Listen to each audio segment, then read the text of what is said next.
নফল নামাজে, তাহাজ্জুদের নামাজে, সুন্নত নামাজে সিজদার যে তাসবিহ সুবহান রাব্বিয়াল আ'লা তিনবার পড়ার পরে আমার ভাইয়েরা, মহিলা প্যান্ডেলে আমার যে মায়েরা বোনেরা আছে, তিনবার সুবহান রাব্বিয়াল আ'লা পড়ার পরে পড়বে, সিজদায় লুটিয়ে পড়ে বিশ্বনবী এই দোয়াটা পড়তেন। আজকে থেকে পড়বেন, সিজদায় পড়বেন তো ইনশাআল্লাহ। আল্লাহ বলেন তোমাদের ইলাহ হলো একজন, তিনি ছাড়া কোনো ইলাহ নেই, তিনি দয়াময়, তিনি মেহেরবান। ইলাহ যদি একজন না হয়ে দুইজন হতো, ঝামেলা আছে না নাই? আরে একজনের তো মন জোগায় চলতে পারি না, ঠিক কিনা? হ্যাঁ, একজন, তিনি যে আদেশগুলো দিয়েছেন আমাদের দুর্বলতার কারণে আমরা তো পারি না। যদি 10 জন হইতো, ওই 10 জনের হ্যাপি করতে পারতাম, তাদেরকে স্যাটিসফাই করা যেত এত সহজে? 10 জনের 10 নিয়ম থাকতো। একজন বলতো আমার সেজদা দিবি সকালে, আরেকজন বলবে আমার জন্য নামাজ পড়বি 3 বার, আরেকজন বলবে আমার জন্য যাকাত দিবি এতবার, আরেকজন বলতো আমার জন্য কুরবানি দিবা এতবার। তাহলে আমাদের জন্য কঠিন হয়ে যেত, ঠিক কিনা? যদি ইলা একজন না হয়ে একাধিক হতো, একজন বলতো না আমি মহাবিশ্ব এভাবে চালাবো, আরেকজন বলতো না আমার মন চায় এভাবে, আমি এভাবে চালাবো, একজন বলতো সূর্য আমি পূর্ব দিকে উঠাবো, আরেকজন বলতো না আমি দক্ষিণ দিকে উঠাবো, আরেকজন বলবে না আমি উত্তর দিকে উঠাবো। এরকম আছে না নাই? ঝামেলা লেগে যেত। এজন্য বেশি রব হইলে আমাদের জন্য ঝামেলা, খোদা বেশি হইলে আমাদের লস। একজন হওয়াতে আমরা বেঁচে গেছি। বারোয়াখালীবাসী আওয়াজ করে না, কথা বলে না। রব খোদা একজন হওয়াতে আমাদের সুবিধা হয়েছে না? এজন্য আল্লাহ বলেন লা ইলাহা ইল্লাহু, তিনি ছাড়া তোমাদের কোনো ইলাহ নাই, তিনি একজন। লা ইলাহা ইল্লাহু আলিমুল গায়বি ওয়াশ শাহাদা, তিনি প্রকাশেরও মালিক, অপ্রকাশেরও মালিক। তিনি যেটা ওপেন এটাও জানেন, যেটা গোপন সিক্রেট ওইটাও জানেন। আলিমুল গায়বি ওয়াশ শাহাদা, তিনি গায়েবের মালিক, গায়েবের জ্ঞানী, যেটা দেখা যায় না, অদৃশ্য, জানা নাই, এটাও তিনি জানেন। এগুলো জানতে তার কোনো মাধ্যমের প্রয়োজন হয় না। অতীতে কি হয়েছে, বর্তমানে কি চলছে, ভবিষ্যতে কি হবে, সব তার জ্ঞানের ভেতরে আছে না নাই? এজন্য আল্লাহ বললেন আলিমুল গায়বি ওয়াশ শাহাদা, তিনি গায়েবের জ্ঞান রাখেন, তিনি দৃশ্য জগতের জ্ঞান রাখেন, তিনি প্রকাশ্য জগতের জ্ঞান রাখেন, তিনি গোপন জগতের জ্ঞান রাখেন। তার কাছে কোনো কিছু গোপন নাই, ঠিক কিনা বলেন? হুয়ার রহমানুর রহিম, তিনি হলেন দয়াময়, তিনি হলেন মেহেরবান। হুয়ার রহমানুর রহিম, তিনি হলেন the most gracious, the most merciful, তিনি দয়াময়, তিনি অতিশয় মেহেরবান। সুবহানাল্লাহ বলেন। তার দয়ার কোনো শেষ নাই, তার মায়ার কোনো শেষ নাই। আল্লাহ রহমান, আল্লাহর one of the major names, আল্লাহর মৌলিক নামগুলোর মধ্যে গুরুত্বপূর্ণ একটা নাম হচ্ছে রহমান। গুরুত্বপূর্ণ নাম কি? রহমান, দয়ার সাগর, মায়ার সাগর। রহমানুন ফিদ দুনিয়া ওয়া রহিমুন ফিল আখিরা, এই দুনিয়ার জন্য আল্লাহ রহমান, দুনিয়াতে আল্লাহ সবাইরে দয়া করে, কাফিররেও করে, মুসলিমরেও করে। আর আখিরাতের জন্য তিনি রহিম, সেখানে কাফির মুশরিকদের জন্য আল্লাহর পক্ষ থেকে কোনো দয়া থাকবে না। চিল্লায় বলেন ঠিক কি না? এজন্য আল্লাহ বললেন আমার মৌলিক একটা নাম হলো রহমান। আল্লাহর পরে অন্য কোনো নাম দিয়ে যদি তোমরা আমার নাম প্রকাশ করতে চাও, জপতে চাও, ডাকতে চাও, তোমরা রহমান নামে ডাকো। রব্বুল আলামিন ইরশাদ করেন কুলিদুল্লাহ আউদিউর রহমান আইয়াম্মা তাদউ ফালাহুল আসমাউল হুসনা, আমাকে আল্লাহ নামে ডাকো কিংবা আমি আল্লাহকে রহমান নামে ডাকো, যে নামেই ডাকো না কেন আমার আছে অনেকগুলো সুন্দর সুন্দর নাম। যে নামেই ডাকো আমি শুনি, ডাকলেই আমি সাড়া দেই, সকালে ডাকলেও সাড়া দেই, দুপুরে ডাকলেও সাড়া দেই, মাঝ রাতেও যদি আমরা বিপদে পড়ি ডাকলে আমাদের ডাকে সাড়া দেয় কে? সবাই বলুন তো, সাড়া দেয় কে? আবার বিশ্বনবী যখন মক্কায় দাওয়াত দিচ্ছিলেন, তিনি মাঝে মাঝে আল্লাহর নাম বলছিলেন, মাঝে মাঝে তিনি রহমান নাম বলছিলেন। যখন তিনি বললেন ওয়াইদা কিলা লাহুমুসজুদু লিররহমানি ক্বালু ওয়ামার রহমান, বিশ্বনবী মক্কায় যখন মক্কার কাফিরদেরকে, কুরাইশদেরকে বলল তোমরা রহমানকে সেজদা দাও, রহমানের ইবাদত করো, রহমানের জন্য সেজদায় লুটিয়ে পড়ো। মক্কাবাসী বলে রহমান আবার কে? রহমান রে তো চিনি না। রহমানকে আল্লাহ চিনি, রহমান চিনি না। মক্কাবাসী কি বলে? কারে চিনে? আল্লাহরে চিনে। কারে চিনে না? রহমান কে তো চিনি না। রহমান আবার কোত্থেকে আসলো? কে Rahman? Who is this Rahman?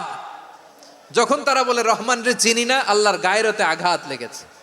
আল্লাহ বলে রহমান রে চিনো না, না তাদেরকে চিনানোর জন্য আল্লাহ ৭৮ আয়াত বিশিষ্ট আর রহমান নামে কোরআনে একটা সূরা নাজিল করেছেন।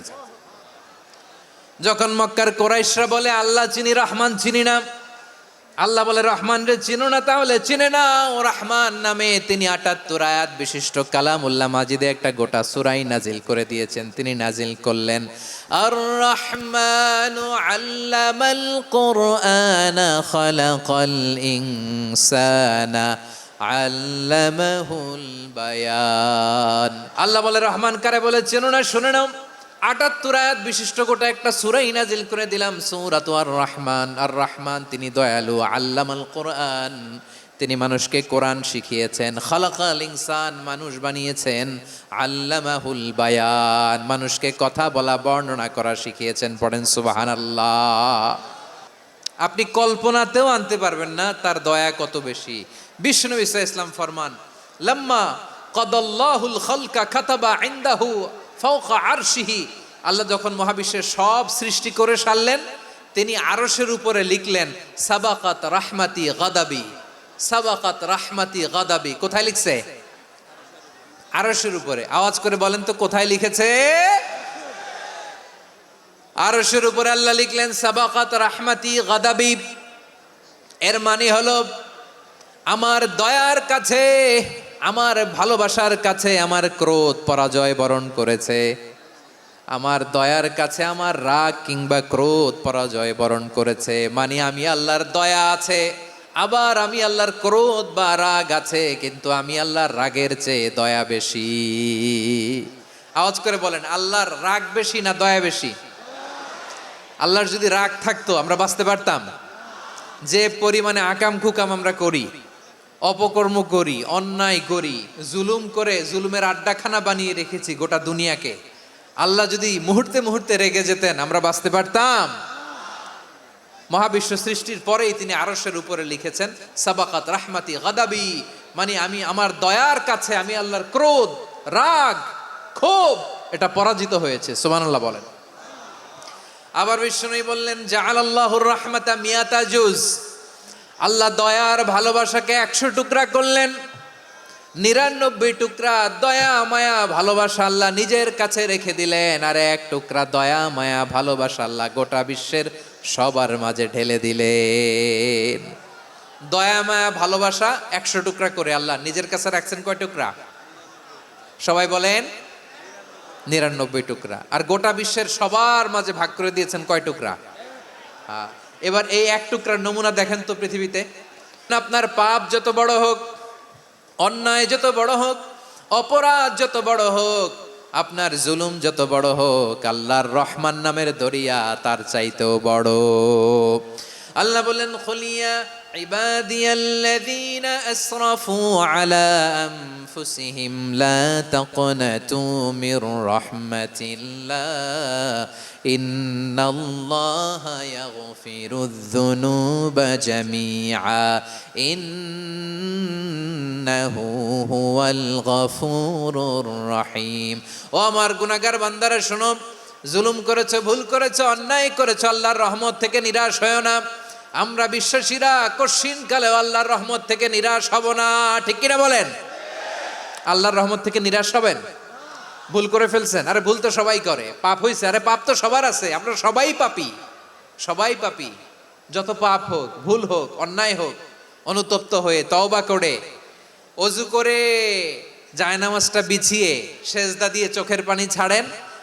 চোখের বেয়ে পড়া পানি আল্লাহর কাছে যে কত প্রিয়। অনুতপ্ত বান্দার চোখের পানির ফোঁটা তার চোখ বেয়ে নাকের ডগা বেয়ে জমিনে ড্রপ করার আগেই আল্লাহর ওই বান্দার সব গুনাহ মাফ করে দেয়। আল্লাহ বললেন আমি রহমানুর রহিম, আমি দয়াময়, আমি মেহেরবান। এরপর আল্লাহ বললেন হুয়াল্লাহুল্লাযী লা ইলাহা ইল্লা হুয়াল মালিকুল কুদ্দুসুস সালামুল মুমিন।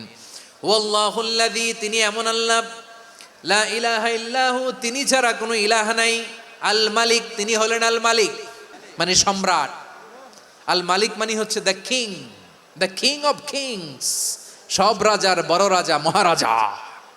তার চেয়ে বড় রাজা আর কেউ নাই, তার চেয়ে বড় সম্রাট আর কেউ নাই, তার চেয়ে বড় ক্ষমতাধর সত্তা মহাবিশ্বে দ্বিতীয় কেউ নাই। চিৎকার করে বলেন ঠিক কি না? তিনি আল মালিক। আল মালিক মানে ক্ষমতাধর, ক্ষমতার মালিক, রাজা ধীরাজ বাদশাহ। তার ক্ষমতা আর আমাদের ক্ষমতা একরকম নাকি? হ্যাঁ, আমাদের দুনিয়াতে ক্ষমতা অস্থায়ী ক্ষমতা, ঠিক কিনা বলেন? আইজ আছে কাল নাই, এরকম না ক্ষমতা? আল্লাহর ক্ষমতাও তো এরকম না, আইজ আছে কাল নাই এরকম। দুনিয়াতে দেখবেন কোন দেশের প্রেসিডেন্টের 4 বছরের ক্ষমতার মেয়াদ, কোন দেশে 5 বছরের। আল্লাহর কয় বছরের? 10 বছরের নাকি 20 বছর, 100 বছর। আল্লাহর ক্ষমতার মেয়াদ কতদিন বলেন? বুঝে থাকলে বলেন তো। চিরকাল তার ক্ষমতার মেয়াদ। চিল্লায় বলেন ঠিক কিনা? নিরঙ্কুশ ক্ষমতা, একচ্ছত্র ক্ষমতা বলতে যা বুঝায়, এই ক্ষমতা একমাত্র আল্লাহরই আছে। আমাদের ক্ষমতার জন্য আমরা ডিপেন্ড করতে হয়, ওর ডিপেন্ড লাগে, ওই জনমত নেওয়া লাগে, ওই জনগণের কাছে যাওয়া লাগে, ভোট চাওয়া লাগে, এরা ভোট দিলে এরপরে আমরা আসবো, ঠিক কিনা? আবার জনগণ না চাইলে আমরা নাই। আল্লাহর ক্ষমতা কি এরকম? হ্যাঁ। আবার দেখবেন দুনিয়াতে ক্ষমতায় যাওয়ার জন্য জোট করা লাগে, জোট। জোটের রাজনীতি আছে না নাই? জোট হয়, শরিক হয়, এই হয় সেই হয়, নানাভাবে দুনিয়াতে ক্ষমতায় আসতে হয়। আল্লাহ বলে আমার ক্ষমতার জন্য কারো উপর বিন্দু পরিমাণ আমার ডিপেন্ড করা লাগে না। সৃষ্টির শুরু থেকে আমি ক্ষমতার চেয়ারে বসা, মহাবিশ্বের শেষ পর্যন্ত, সীমাহীন ভবিষ্যৎ পর্যন্ত আমি ক্ষমতার চেয়ারে থাকবো। আমি হলাম আল মালিক। আমার ক্ষমতার কোনো কমতি নাই, কোনো ঘাটতি নাই। কেউ আমার ক্ষমতা থেকে নামাতে পারবে না। পারা যাবে? আল্লাহ বলেন না, আমি হলাম আল মালিক, আসল ক্ষমতার মালিক, the king of kings, the owner of ultimate power, the owner of ultimate authority, the owner of ultimate sovereignty. নিরঙ্কুশ একচ্ছত্র ক্ষমতার মালিক হচ্ছি আমি আল্লাহ। আল্লাহ তাআলা সূরা মুলকের শুরুতে বলছেন, তাবারাকাল্লাযী বিয়াদিহিল মুলকু ওয়া হুয়া আলা কুল্লি শাইইন কাদির। মহিমান্বিত সত্তা, যার হাতে ক্ষমতা, তিনি যা চান তাই করতে পারেন। আওয়াজ করে বলেন তো তিনি কে? আবার আল্লাহ বলেন, কুলিল্লাহুম্মা মালিকাল মুলকি তুতিল মুলকা মান তাশাউ ওয়া তানজিউল মুলকা মিম্মান তাশা ওয়া তুইজ্জু মান তাশাউ ওয়া তুযিল্লু মান তাশাউ বিয়াদিকাল খায়র ইন্নাকা আলা কুল্লি শাইইন কাদির। আল্লাহু আকবার। এ নবী, আপনি বলুন, আল্লাহুম্মা মালিকাল মুলক, আল্লাহ আপনি ক্ষমতার মালিক। তুতিল মুলকা মান তাশা, যাকে চান তারে ক্ষমতার চেয়ারে বসান। ওয়া তানজিউল মুলকা মিম্মান তাশা, যাকে চান তাকে ক্ষমতার চেয়ার থেকে ছুঁড়ে ফেলে দেন। তিনি কে? ক্ষমতার চেয়ারে বসায় কে? আবার মনে চাইলে আস্থা করে ছুঁড়ে নিক্ষেপ করেন, তিনি কে? আবার আল্লাহ বললেন, ওয়ালাম ইয়াকুল্লাহু শারীকুন ফিল মুলকি, আমার ক্ষমতায় কোনো শরিক নাই, কোনো জোট নাই, কোনো পার্টনার নাই, কোনো অংশীদার নাই। আবার আমি চলে গেলে আমার ক্ষমতার দাবিদারও কেউ নাই। তার ক্ষমতার সাথে দুনিয়ার ক্ষমতার কোনো মিলই নাই। এজন্য তিনি তার নাম দিয়েছেন Al Malik. Al Malik, the owner of power, the owner of ultimate power and sovereignty, the king of kings, সব রাজার বড় রাজা, মহারাজা আল মালিক, তিনি হচ্ছেন আল্লাহ। চিৎকার করে বলেন ঠিক কি না? তিনি হলেন আল কুদ্দুস। আল কুদ্দুস মানে হচ্ছে অতি পবিত্র, মহাপবিত্র, the most holy, the absolutely pure, যার কোনো খুঁত নাই। আল্লাহর কোনো খুঁত আছে? তিনি মহাপবিত্র। আল্লাহর পবিত্রতা যখন আমরা বর্ণনা করি, আল্লাহ খুশি হয়ে যান, কারণ তার সত্তার একটা বৈশিষ্ট্য হচ্ছে তিনি আল কুদ্দুস। আল্লাহর নামটা একটু জপেন না, বলেন আল কুদ্দুস। সবাই আওয়াজ করে আল কুদ্দুস। অতি পবিত্র, তার মধ্যে কোনো অপবিত্রতার ছিটে ফোঁটা নাই। মহাপবিত্র, the most pure, the most holy, অতি পবিত্র। ফেরেশতারা বলেছিল, আল্লাহ আপনি মানুষ কেন বানাবেন? নাহনু নুসাব্বিহু বিহামদিকা ওয়া নুকদ্দিসুলাক, এই যে নুকদ্দিসু কুদ্দুস পাইছেন? তারা বলেছিল আল্লাহ মানুষ কেন বানাবেন, মারামারি করবে, আমরাই তো ভালো, আমরাই আপনার মহিমা বর্ণনা করি, আমরাই আপনার পবিত্রতা বর্ণনা করি। নুকদ্দিসুলাক তার মানে আল কুদ্দুস। আবার আমার নবী যখন সিজদায় লুটিয়ে পড়তেন, আম্মা জানা এসে বলেন আমরা তো সিজদার মধ্যে সুবহান রাব্বিয়াল আলা বলেই শেষ, কিন্তু বিশ্বনবী তাহাজ্জুদের নামাজে, নফল নামাজে, সুন্নত নামাজে তিনবার সুবহান রাব্বিয়াল আলা তাসবিহ পড়ার পরে তিনি পড়তেন সুবহুন কুদ্দুসুন রাব্বুল মালাইকাতি ওয়ার রূহ। সুবহ কুদ্দুস রব্বুল মালাইকাতি ওয়ার রূহ। সিজদায় লুটিয়ে পড়ে বিশ্বনবী এই দোয়াটা পড়তেন নফল নামাজে, সুন্নাত নামাজে কিংবা তাহাজ্জুদের নামাজে। সুবহান রাব্বিয়াল আলার পরে কি পড়তেন? সুবহুন, আওয়াজ করে বলেন সুবহুন কুদ্দুসুন রব্বুল মালাইকাতি ওয়ার রূহ। মানে আল্লাহ আপনি প্রশংসিত, আল্লাহ আপনি অতি পবিত্র, আপনি সব ফেরেশতা কুলের রব, ফেরেশতাদের সরদার জিব্রাইলের রব। সুবহানাল্লাহ। আজকে থেকে পড়বেন সিজদায়? হ্যাঁ, বারোখালীবাসী পড়বেন নাকি? হুজুর নামাজে তো পড়ি না। হ্যাঁ, এরকম নফল নামাজে, তাহাজ্জুদের নামাজে, সুন্নত নামাজে সিজদার যে তাসবিহ সুবহান রাব্বিয়াল আলা তিনবার পড়ার পরে আমার ভাইরা, মহিলা প্যান্ডেলে আমার যে মায়েরা বোনেরা আছে, তিনবার সুবহান রাব্বিয়াল আলা পড়ার পরে পড়বেন সুবহুন কুদ্দুসুন রব্বুল মালাইকাতি ওয়ার রূহ। পড়বেন তো ইনশাআল্লাহ? আবার বিশ্বনবী বলেন ইন্নাল্লাহা তাইয়্যিব লা ইয়াকবালু ইল্লা তাইয়্যিবা। আল্লাহ পবিত্র, পবিত্রতা ছাড়া তিনি কিছু গ্রহণ করেন না, অপবিত্র কোনো কিছু আল্লাহ গ্রহণ করে না। অনেকে আছে ঘুষ খায়, সুদ খায়, অন্যায় অপরাধ চাঁদাবাজি যা আছে সব করে, হারাম টাকা, হারাম উপার্জন। এই হারাম উপার্জন দিয়ে আবার মসজিদ বানায়, আছে না নাই? ইনকাম সবটাই হারাম, ওইটা দিয়ে আবার এতিমখানা বানায়, আছে না নাই? আছে। ওইটা আল্লাহ কবুল করবে না, কারণ আল্লাহ নিজে পবিত্র, পবিত্র না হলে কিছুই অ্যাকসেপ্ট করেন না। সুবহানাল্লাহ পড়েন।